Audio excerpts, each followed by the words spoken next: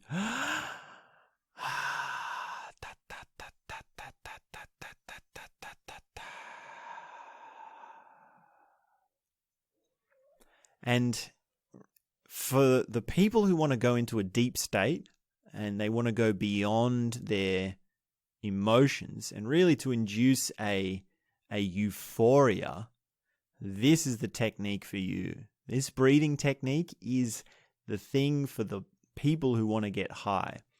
Now, I hope, and I think it's safe for me to assume, that a lot of people come to meditation because of the bliss and the euphoria it can give them.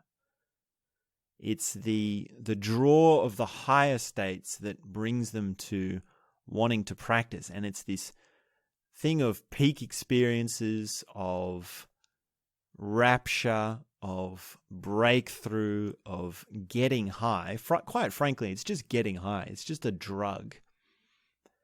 And I think there's a lot I could say about that as a meditative path. And I will be talking about it more in the future. But here is a technique which can give you that. It's guaranteed to give you that. If you repeat this laughter breathing pattern of big gasp in, part of the air out, a sequence of staccato breaths, and then the rest of the air out, and you repeat that a number of times, you're going to feel it. You're going to feel high in your head. You're going to be soaring among the sky. You're going to be dancing with the stars. And the harder you push, now there's a range here of, first of all, how hard you push on your staccato notes and how deeply you breathe in with your gasp. So there's a range of how powerful it is for you and how deeply you want to go. And then there's also how many reps you do it. If you do 10 reps of this, 10 in a set would really set you off. That would be enough to give you the feeling. And once you've done it and once you've felt it and you're really open to it, then who knows where you'll be. What happens next is what you should be describing to me, not me describing it to you. So if you want to know rapture, you want to know bliss, you want to know a real breakthrough, then do this laughing technique. This laughter breathing, this expression. And more generally, the secret to emotional release is reverse engineering the emotion. So you act the emotion to induce it. And you use the body to do that. And the breathing is the key component to the emotions. Breathing, notice how your breathing changes when you're having certain emotions. Every emotion has its breathing patterns, its breathing states. And if you inquire into that, then you'll be surprised what you can find and what you can do. From another level, it's all just breathing. So you can say emotional release is just breathing, and they are all the same. Like emotional breathing is just one thing. But on a more subtle level, every emotion has its own thing. So a few more examples of what that might look like. Now, there's one which is a lot of fun, which is gorilla grunting. So if you embody an animal, and it doesn't have to just be the gorilla is just the one that resonates the most with me. If you embody an animal, then you get in touch with something primal. So if you walk around going, ooh, ooh, ooh, ooh, ooh, ooh, ooh, ooh, ooh, and you use your body, like you move like a gorilla and you do your arms, then you're using the breathing pattern of the gorilla, the expression, you're expressing yourself like a gorilla to put you into a state. And the gorilla can become it's like a really manly sort of rough character, like the, growling is another one. If you want to be a doggy, you want to be, ruff, ruff, ruff, ruff. So doing that will put you into something. And then there's also the howling, like, ow, ow, ow, ow. If you want to do that and you want to really get into it. And that reminds me of this mantra of the Yahoo. This is one of the Osho mantras, like Yahoo. That falls into the expression category as well. Like, what does someone say when they have fun? They say yippee or Yahoo. So that sort of pick me up, that has a breathing component to it. And yeah, I mean, one of my favorites is the gorilla one. And there's a whole bunch of animals. Choose your animal. Pick your style for the animal. And that can be a lot to open up with. Now, we do slowly start to move into the territory of mantras and chanting and words. Like each word that you talk, there's certain phrases that have breathing patterns to them. But that's something we might have to cover in another episode because there's so much there. But I'll just plant a flag to say that certain phrases and certain shapes of words have a weight to them.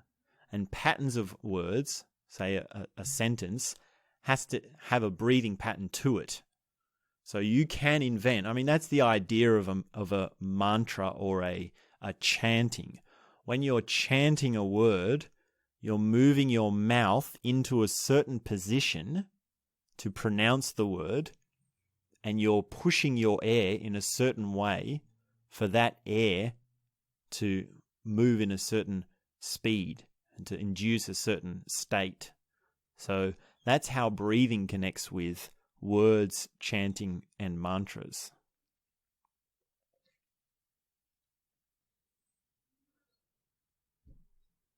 I will also add one more, which could have been put into the category of the body synchronization episode, but we'll mention it here because it's very similar to expression and emotion. And that is I don't know what to call it, but it's the hopeless walk or the broken walk.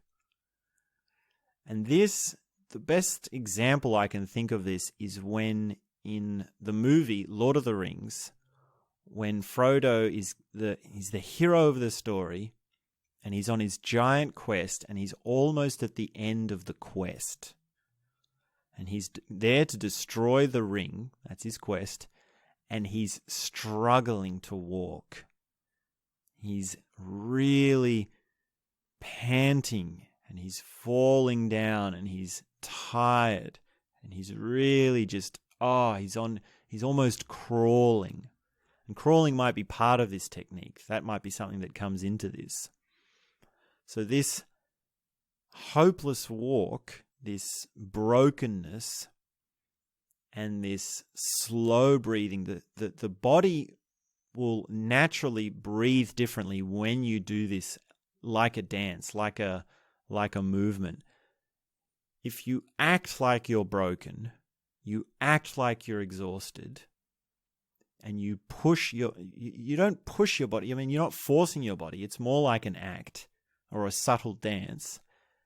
And you can even start to crawl, and you go into that, then your breathing will change and your state will change, and that will open up your emotions. So you can induce an emotional release through what I'm calling here broken walking. There's no real term for it. It's just a slow steps, tiredness, and if you want to open up this thing of, well, there's the body and there's someone using the body, this is a great way to do it. And if you want to get into, well, there's emotions and there's someone having the emotions, well, if you do this and it gives you the emotional release, this will definitely get you on the path to that.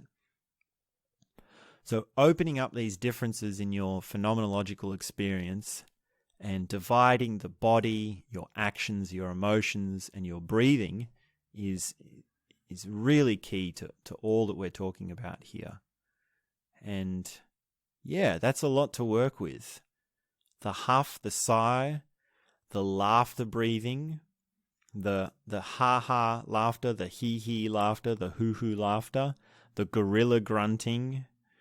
There's also like breathing through the teeth and angry laughing, the groan, the moan, the raspberries.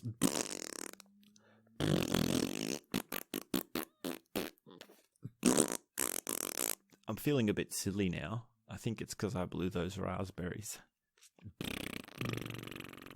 Oh, motorcycle. That was another one that I forgot.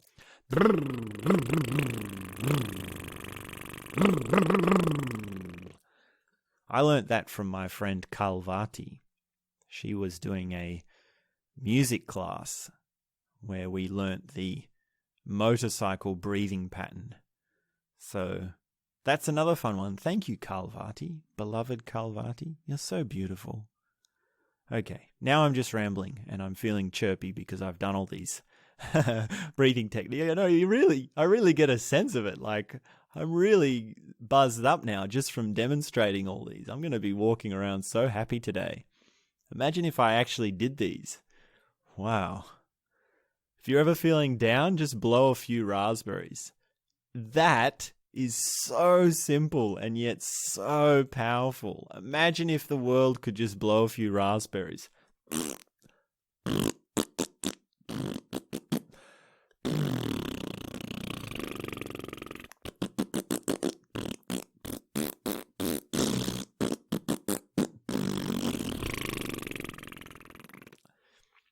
Okay. Thanks very much for tuning in. This is episode 4 of Learning to Breathe.